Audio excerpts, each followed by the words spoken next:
नमस्कार दोस्तों, आप सभी का स्वागत है अकाउंट रिक्स चैनल पर। दोस्तों, आज की इस वीडियो में मैं बात करूंगा जॉब वर्क। जी हाँ दोस्तों, जॉब वर्क अंडर जीएसटी। दोस्तों, अगर हम जीएसटी सीख रहे हैं, जीएसटी पढ़ रहे हैं, तो जीएसटी के अंडर जितने भी सेक्शंस हैं या जितनी भी जानकारी जीएसटी है, मेरी कोशिश यही कि आप सभी को सब कुछ आना चाहिए। हर एक चैप्टर के बारे में पता होना चाहिए, हर एक सेक्शन के बारे में पता होना चाहिए जो कि जीएसटी में, जिससे कि हम जीएसटी में एक अच्छी तरीके से काम कर सके और जीएसटी में एक अच्छी नॉलेज रख सके। तो इसलिए दोस्तों, आज की इस वीडियो में मैं डिस्कस करूंगा जॉब वर्क के बारे में। दोस्तों, यह जो जॉब वर्क है, जीएसटी में सेक्शन है 143 एंड सेक्शन 19। ये दोनों सेक्शन जो है जॉब वर्क से रिलेटेड है। लेकिन इस वीडियो में मैं आपको पूरा स्टार्टिंग से लास्ट तक पूरा जॉब वर्क का पूरा कंडीशन बता दूंगा कि जॉब वर्क में किस तरीके से कंप्लायंस होती है, कौन सा रिटर्न फाइल होता है, उसकी टर्म एंड कंडीशन क्या होती है। जॉब वर्क में जो सब कुछ होता है, जो इस सेक्शन के अंदर आपको बताया गया है, मैं बिल्कुल शॉर्टकट में और बिल्कुल सिंपल तरीके से आपको बता देता हूं। चलिए दोस्तों, हम स्टेप बाय स्टेप एक एक चीज को समझते हैं। सबसे पहले हम बात करते हैं कि जीएसटी में जॉब वर्क का क्या मतलब होता है। जॉब वर्क का मतलब क्या होता है दोस्तों? मान लीजिए आप कोई सामान, कोई गुड्स परचेज करते हो, या मान लीजिए कोई रॉ मटेरियल को परचेज किया, लेकिन उस गुड्स पर और कुछ प्रोसेस करके, कुछ डिजाइनिंग करके एक नया लुक उस पर तैयार करना है। मतलब कोई भी गुड्स है और उस पर और ज्यादा प्रोसेस करना है, उस पर और वर्किंग करना है, उसके बाद उसको एक फाइनल गुड्स तैयार करना है। तो मान लीजिए वह काम आप नहीं करते हो और उस काम के लिए आपके पास कोई दूसरा पर्सन है, उस गुड्स को आप उस पर्सन के पास भेज देते हो जॉब वर्क के लिए, और वह पर्सन आपको जॉब वर्क करके दे देता है। तो अगर इस तरीके से कोई रजिस्टर्ड पर्सन किसी गुड्स को किसी अन्य पर्सन के पास उस गुड्स पर किसी तरीके के प्रोसेस के लिए भेजता है, तो इसको हम कहते हैं कि गुड्स को जॉब वर्क के लिए भेजा गया है। जैसे मिस्टर राम है, एक गुड्स भेजने वाले हैं, एक गुड्स को भेज रहे हैं, तो इनको क्या कहा जाएगा? इनको कहा जाएगा प्रिंसिपल। और यहाँ मिस्टर श्याम है जो गुड्स को रिसीव कर रहे हैं और गुड्स पर वर्क करेंगे, इनको कहा जाएगा जॉब वर्कर। मैटर क्लियर हुआ? यहाँ राम जो है ये प्रिंसिपल है, क्योंकि इनका गुड्स है, इन्होंने गुड्स को भेजा है जॉब वर्क के लिए श्याम के पास, और श्याम उस गुड्स पर वर्क करेंगे, और श्याम को कहा जाएगा जॉब वर्कर। दोस्तों, जॉब वर्कर जो है रजिस्टर्ड भी हो सकते हैं, अनरजिस्टर्ड भी हो सकते हैं। ऐसा कोई जरूरी नहीं है कि आपको जिससे जॉब वर्क करवाना है वह रजिस्टर्ड ही होना चाहिए, ऐसा कोई जरूरी नहीं है। अब जॉब वर्कर है एक तरीके से वह सर्विस प्रोवाइडर है, वह आपको सर्विस दे रहा है, तो वह रजिस्टर्ड भी हो सकता है, अनरजिस्टर्ड भी हो सकता है। जो सर्विस प्रोवाइडर रजिस्ट्रेशन लेने की जो क्राइटेरिया है 20 लाख 10 लाख वाला, अगर उसके अंदर है तो अनरजिस्टर्ड कोई दिक्कत नहीं। अब हम बात करते हैं कि गुड्स को जॉब वर्क के लिए भेजना है तो हमें क्या डॉक्यूमेंट तैयार करना होता है। दोस्तों, सिंपल सी आपको डिलीवरी चलान बनाना होगा, क्योंकि जो भी गुड्स इनपुट आप भेज रहे हो जॉब वर्कर के पास, उस पर जो वर्क करवाने के लिए माल तो आप सेल नहीं कर रहे हो, यह सप्लाई तो है ही नहीं, इसलिए आप बनाओगे डिलीवरी चलान, और डिलीवरी चलान की 3 कॉपी बनाओगे। एक कॉपी आप अपने पास रखोगे यानी कि प्रिंसिपल के पास, और 2 कॉपी आप भेजोगे जॉब वर्कर के पास, और उसके साथ ई-वे बिल भी बनाओगे। भले ही आप सप्लाई नहीं है, डिलीवरी चलान के साथ जॉब वर्क के लिए माल जा रहा है, उसके साथ भी ई-वे बिल बनेगा। और दोस्तों, यह भी ध्यान रखना, अगर आपका जॉब वर्क चाहे रजिस्टर्ड हो या अनरजिस्टर्ड हो, या आपकी स्टेट के अंदर हो या आपके स्टेट के बाहर भी हो, तब भी आप उसको जॉब वर्क के लिए भेज सकते हो। इसमें अगर आपका जो जॉब वर्कर है रजिस्टर्ड या अनरजिस्टर्ड है, इंटर स्टेट इंट्रा स्टेट वाला ऐसा कोई मैटर नहीं है। आगे हम बात करते हैं दोस्तों। अब जो प्रिंसिपल है दोस्तों ध्यान रखना, जब हम प्रिंसिपल शब्द यूज करेंगे तो प्रिंसिपल का मतलब ये समझना कि जो गुड्स को भेज रहा है। तो जो प्रिंसिपल है अपने रजिस्टर्ड प्लेस से गुड्स को भेज सकता है, यानी कि उसका जो गोडाउन है जहां पर उसने माल परचेज करके लाया और फिर उस माल को अपने जॉब वर्कर के पास भेज रहा है, तो अपने रजिस्टर्ड प्लेस से भी भेज सकता है और डायरेक्ट जो प्रिंसिपल है डायरेक्ट सप्लायर के प्लेस से भी अपने जॉब वर्कर के पास भिजवा सकता है। मान लीजिए राम जो है प्रिंसिपल है, इन्होंने किसी से अपनी सप्लायर से गुड्स परचेज किया और उस गुड्स पर उनको जॉब वर्क करवाना है, तो राम चाहते हैं कि उनके प्लेस पे ना आने की बजाय सीधा सप्लायर से जॉब वर्कर की प्लेस पे भिजवा दें, तो वो भी डायरेक्ट सप्लायर की प्लेस से भी जॉब वर्कर के पास भिजवा सकते हैं। अब उनका सप्लायर जो होगा bill to ship to condition में कर देगा, बिल टू राम के नाम कर देगा और शिप टू जॉब वर्कर का प्लेस कर देगा, तो कोई दिक्कत नहीं। और दोस्तों यहाँ भी अब राम ने जो गुड्स जॉब वर्कर के पास भेजा है, जो गुड्स उन्होंने परचेज करके अपने पास लाए हैं, ऐसा नहीं है कि उसका इनपुट वो नहीं ले सकते, तो प्रिंसिपल होगा उस गुड्स का इनपुट ले सकते हैं। ऐसा नहीं इंतजार करना है कि जिस गुड्स को हमने जॉब वर्क के लिए भेजा है, जब वह गुड्स जो है जॉब वर्क फिनिश हो जाएगा फिर उसको सेल करेंगे हमारे पास आ जाएगा, ऐसा कोई जरूरी नहीं। इनपुट आप ले सकते हो, आपके पास बिल आ गया, आपके पास माल आ गया और आपने उस माल को जॉब वर्क के लिए भेज दिया, आप उसका इनपुट ले सकते हो। इसी तरीके से अगर आपका सप्लायर डायरेक्ट माल शिप टू करता है जॉब वर्कर के पास, अगर आपके पास इनवॉइस आ गई, क्योंकि बिल टू आपके नाम होगा तो इनवॉइस आपके पास आएगी, आप इनपुट ले सकते हो। आगे हम देखते हैं दोस्तों, जब वर्क कंप्लीट होने के बाद प्रिंसिपल अपने गुड्स को वापस ला सकते हैं, या तो जब जॉब वर्क फिनिश हो जाएगा, काम कंप्लीट हो जाएगा उस गुड्स पर, तो प्रिंसिपल उस गुड्स को जॉब वर्कर से क्या वापस अपने प्लेस पर लेकर आएंगे, और अगर जॉब वर्कर प्लेस से भी मतलब अगर वापस लाना चाहे तो वापस लाए, नहीं तो जो जॉब वर्कर का प्लेस है जॉब वर्कर के प्लेस से ही आप सेल भी कर सकते हो। अगर आप उस गुड्स को अपने प्लेस पर अपने गोडाउन में वापस लाना चाहते हो तो लेकर आइए, अगर आप जॉब वर्कर के ही प्लेस से उसको सेल करना चाहते हो तो वहां से उसको सेल भी कर सकते हो। आगे देखते हैं, अगर जॉब वर्कर रजिस्टर्ड है, अगर आपका जॉब वर्कर रजिस्टर्ड पर्सन है तब तो आप उसके प्लेस से सेल कर सकते हो, कोई दिक्कत नहीं, कोई आपको एक्स्ट्रा कोई एक्टिविटी नहीं करनी होगी, सीधा आप वहां से सेल कर दो।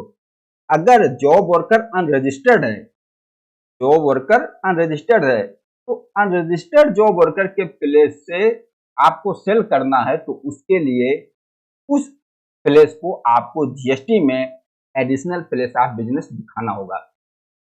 आप समझ रहे हो बात को?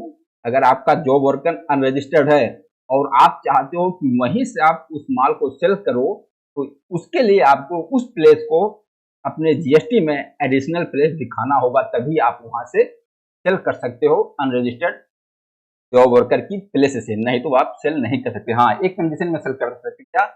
अगर आपका गुड्स कमिश्नर से नोटिफाइड हुआ है, कमिश्नर से नोटिफाइड गुड है, तो आप अनरजिस्टर्ड जॉब वर्कर के प्लेस से भी सेल कर सकते हैं बिना एडिशनल प्लेस दिखाए। ओके, यहां तक का मैटर क्लियर हुआ कि हम किस तरीके से गुड्स को भेज सकते हैं, और या तो वापस अपने पास लाइए या तो वहां से आप सेल कर सकते हो, किस किस कंडीशन में कैसे सेल कर सकते हो, कहां से सेल। यहां तक हमने समझ लिया। आगे अब दोस्तों, जब हमने जॉब वर्कर के पास गुड्स भेज दिया तो वापस लाने का भी कुछ टाइम लिमिट होगा, कुछ टर्म कंडीशन होगा। ऐसा थोड़ी है कि हमने माल भेज दिया तो वापस जब मर्जी लेकर आए, जितने दिन में लेकर आए, उसके लिए भी टाइम लिमिट है। अब हम उस टाइम लिमिट को समझते हैं। इनपुट गुड्स को भेजे गए तारीख से 1 साल के अंदर आपको जॉब वर्कर से माल वापस लाना है। इनपुट गुड्स को मतलब यहाँ कहा गया जैसे कि आप जो गुड्स को भेज रहे हो, जिस गुड्स पे वर्किंग करना है, जिस गुड्स पे एडिशनल वर्क करना है, उस गुड्स को यहाँ इनपुट गुड्स कहा गया है। उस गुड्स को आपको भेजे गए तारीख के 1 साल के अंदर से वापस लाना होगा। ओके, और अगर आप कोई कैपिटल गुड्स भेज दिए हो तो कैपिटल गुड्स को भेजे गए तारीख से 3 साल के अंदर लाना होगा। तब यहाँ बात आती है कि input goods, capital goods, input goods मतलब तो क्लियर हो गया कि जो जिस गुड्स पे आपको वर्क करवाना है। अब कैपिटल गुड्स का मतलब वो हो गया कि मान लीजिए आपके पास कोई बड़ी मशीनरी है जिससे उस गुड्स पे जॉब वर्क करना है और आपके जॉब वर्कर के पास नहीं है, लेकिन आपके पास मशीनरी है, कैपिटल गुड्स, लेकिन आप उस पर काम नहीं करते हो, अपने जॉब वर्कर से ही करवाना चाहते हो, तो आपने जॉब वर्कर बोल दिया कोई बात नहीं, जो मेरी कैपिटल गुड्स है, मेरी मशीनरी है, मैं भी इसको भी आपके पास भेज देता हूँ और आप इस मशीनरी को यूज करके प्रोडक्ट को तैयार कीजिए, तो इसको बोला जाएगा कैपिटल गुड्स। इस तरीके से अगर कैपिटल गुड्स आपने भेजा अपने जॉब वर्कर के पास, तो भेजे गए तारीख से 3 साल के अंदर आप उसको वापस मंगा सकते हो। यह है टाइम लिमिट।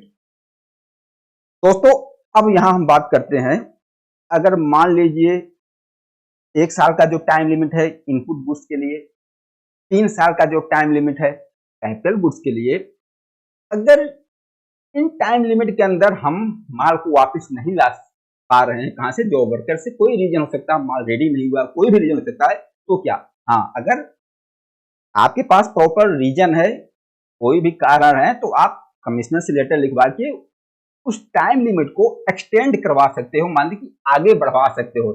जैसे कैपिटल गुड्स में 1 साल का आपको टाइम मिल रहा है, तो आपके पास जेन्युइन रीजन है, तो आप उस टाइम लिमिट को 1 साल और बढ़वा सकते हो। कैपिटल गुड्स के केस में 2 साल और बढ़वा सकते हो, एक्सटेंड करवा सकते हो।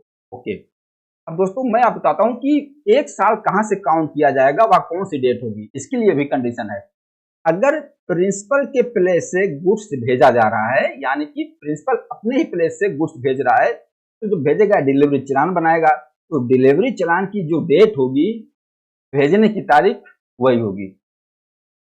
ध्यान रखना, अगर प्रिंसिपल अपने प्लेस से भेज रहा है, तो जिस डेट को डिलीवरी चालान बनाएगा उसी डेट को माना जाएगा कि माल भेजा गया, उसी दिन से 1 साल का कैलकुलेशन किया जाएगा तारीख का। भले ही दूसरे दिन या तीसरे दिन रिसीव हो, जो वर्कर को माल उससे मतलब नहीं, जिस दिन आपने डिलीवरी चालान बना दिया उस दिन माना जाएगा आपने भेज दिया, अगर प्रिंसिपल अपने ही प्लेस से भेज रहा है। और दूसरा, अगर प्रिंसिपल अपने सप्लायर के प्लेस से डायरेक्ट जॉब वर्कर के प्लेस पर गुड्स भेजता है, तो जिस डेट को जॉब वर्कर को गुड्स रिसीव होगा उस डेट से 1 साल का कैलकुलेशन किया जाएगा। यहाँ तो अगर प्रिंसिपल अपने प्लेस से ही भेज रहा है, तो जिस दिन डिलीवरी चालान बनाएगा उसी दिन से कैलकुलेट हो जाएगा। लेकिन अगर प्रिंसिपल अपने सप्लायर से शिप टू करवा रहा है अपने जॉब वर्कर के पास, तो जॉब वर्कर जिस दिन गुड्स को रिसीव करेगा उस दिन से माना जाएगा। समझ में आ रहा है? जैसे मान लीजिए जॉब वर्कर के पास माल पहुंचा 2 दिन बाद, तो जिस दिन रिसीव करेगा उसी दिन से माना जाएगा, उसी दिन से कैलकुलेट किया जाएगा कि आज माल रिसीव हुआ, तो 1 साल उसे कैलकुलेट किया जाएगा। इसका रीजन क्या है, इसका मतलब क्या है? इसका मतलब ये है कि जो प्रिंसिपल ने भेजा, तो प्रिंसिपल पास पहले माल आ गया था, तो माल प्रिंसिपल ने रिसीव कर लिया है और उसका आईटीसी भी लिया है, तो उसी डेट से माना जाएगा कि आपने माल भेज दिया है जिस दिन डिलीवरी चालान बनाया। ओके, अब यहाँ प्रिंसिपल ने अपने सप्लायर के प्लेस से डायरेक्ट भिजवा रहा है, तो डायरेक्ट भिजवा रहा है मतलब जब जॉब वर्कर के पास माल पहुंच जाएगा तभी तो माना जाएगा कि प्रिंसिपल ने माल को रिसीव किया।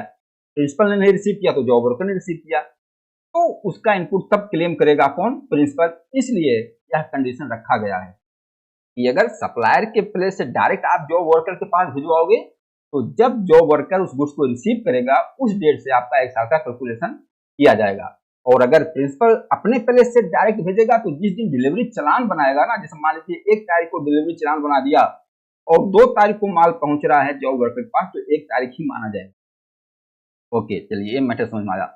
अब आगे हम देखते हैं, अगर जॉब वर्कर से गुड्स टाइम लिमिट के अंदर वापस प्रिंसिपल के पास नहीं आता, मान लीजिए जो 1 साल का और 3 साल का टाइम लिमिट था उसके अंदर वापस माल हम नहीं ला पाए, कहां से? जॉब वर्कर के पास से, और या भी मान लो कि हमने एक्सटेंड भी नहीं किया, उसकी टाइम लिमिट को भी नहीं बढ़ाया, तो क्या होगा भैया? तब तो यह मान लिया जाएगा कि गुड्स को सेल कर दिया गया था, क्योंकि जिस डेट को आपने डिलीवरी चालान बनाया था, डिलीवरी चालान के साथ माल को अपने जॉब वर्कर के पास भेजा था, अगर अब उस टाइम लिमिट के अंदर आप वापस नहीं लाते हो, तो यह मान लिया जाएगा कि गुड्स को आपने सेल कर दिया था। उसी जो डिलीवरी चालान है उसको मान लिया जाएगा, आपका टैक्स इनवॉइस ही था, आपने उसी समय माल को सेल कर दिया था। तो फिर क्या होगा? फिर उस प्रिंसिपल को उस गुड्स पर जीएसटी पेमेंट करना होगा। आपने जब डिलीवरी चालान बनाया था उसी टाइम जितना उस पर टैक्सेबल अमाउंट था, उस पर जो जीएसटी था उतना जीएसटी पेमेंट करना होगा और वहां से इंटरेस्ट भी कैलकुलेट होगा और इंटरेस्ट भी देना होगा। क्लियर हुआ दोस्तों? यह तो था जॉब वर्कर का जो कंडीशन है। अब देखिए, अब यहाँ लोगों का क्या सवाल होता था कि डिपार्टमेंट को कैसे पता चलेगा कि हमने माल कब वापस मंगाया, कब भेजा, कितने टाइम में मंगाया। तो इसके लिए भी प्रॉपर तरीके से वर्किंग करना होता है। और दोस्तों, जो वर्क के लिए भेजे गए गुड्स के रिकॉर्ड को मेंटेन करने की जिम्मेदारी किसकी होती है? प्रिंसिपल की होगी। जो जॉब वर्क के लिए माल को भेजेगा, इसका जो रिकॉर्ड मेंटेन करना होगा, उसकी जिम्मेदारी होगी प्रिंसिपल की। प्रिंसिपल को जीएसटी में ITC 04 फॉर्म फाइल करना होगा। जीएसटी का एक फॉर्म होता है ITC 04 फॉर्म, उसको फाइल करना होगा प्रिंसिपल को हाफ ईयरली। अब उस ITC 04 में पूरी डिटेल देनी होगी। मैं अभी आपको दिखा देता हूँ ITC 04 फॉर्म क्या होगा, जिससे गवर्नमेंट को एक एक मूवमेंट का पता होगा कि आपने इतना माल इतना भेजा, कब भेजा, और उस माल को वापस आप कब ला रहे हो, उसको भी इस फॉर्म में दिखाना पड़ेगा। अगर उस माल को एक जॉब वर्कर से दूसरे जॉब वर्कर के पास भी भेजा जा, उसका भी रिकॉर्ड देना पड़ेगा। अगर उस माल को आपने जॉब वर्कर की प्लेस से सेल कर दिया, तो उसका भी रिकॉर्ड देना पड़ेगा। ITC 04 में पूरी डिटेल जाएगी। ऐसा नहीं कि डिपार्टमेंट को पता नहीं चलेगा। तो मैं आपको दिखाता हूँ ITC 04 फॉर्म। ITC 04 ये देखिए, ये ITC 04 में जो वर्कर का जो पूरा डिटेल इसमें जाएगा।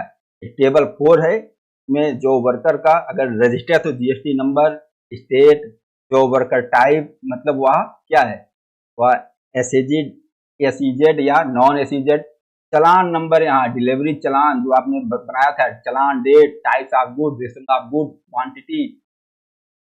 क्वांटिटी, टैक्सेबल वैल्यू, उस गुड्स का कितना टैक्सेबल वैल्यू था, और उस पर IGST, अगर इंटर स्टेट सेल है, CGST, SGST, पूरा इसमें आपको डिटेल देना पड़ेगा जितना माल आपने भेजा अपने जॉब वर्कर के पास। और फिर इधर हाईवे है, अगर आप जब उस वर्क वापस लाओगे जॉब वर्कर से, तो यहाँ फिर सारी डिटेल देनी पड़ेगी। अगर मान लीजिए एक जॉब वर्कर से दूसरे जॉब वर्कर के पास माल भेज रहे हो, तो उसकी भी डिटेल देनी होगी। और यहाँ लास्ट में टेबल 5C, अगर आप अपने जॉब वर्कर के प्लेस से माल को सेल कर रहे हो, तो उसकी डिटेल यहाँ देनी पड़ेगी। देखिए, जॉब वर्कर का GST नंबर, स्टेट, ओरिजिनल चलान नंबर, जो आपने जब माल भेजा था, जो आपने बनाया था डिलीवरी चलान, उसका नंबर, उसकी डेट, और इनवॉइस नंबर, आपने जो माल बेचा, जो टैक्स इनवॉइस बनाया, उसके सामने उसका इनवॉइस नंबर, इनवॉइस डेट, सब कुछ। मतलब आपको पूरा रिकॉर्ड, अगर जॉब वर्क के लिए भेज रहे हो तो पूरा रिकॉर्ड मेंटेन करना पड़ेगा, और इस तरीके का फॉर्म आपको जीएसटी में सबमिट करना पड़ेगा। तो दोस्तों, मैं उम्मीद करता हूं कि एक छोटा सा टॉपिक था जीएसटी में एक जॉब वर्क वाला, तो मैंने आपको बहुत ही कम समय में और सरल तरीके से पूरा समझाने की कोशिश किया है। तो दोस्तों, आप बताना वीडियो आप लोगों को कैसा लगा। नमस्कार, धन्यवाद।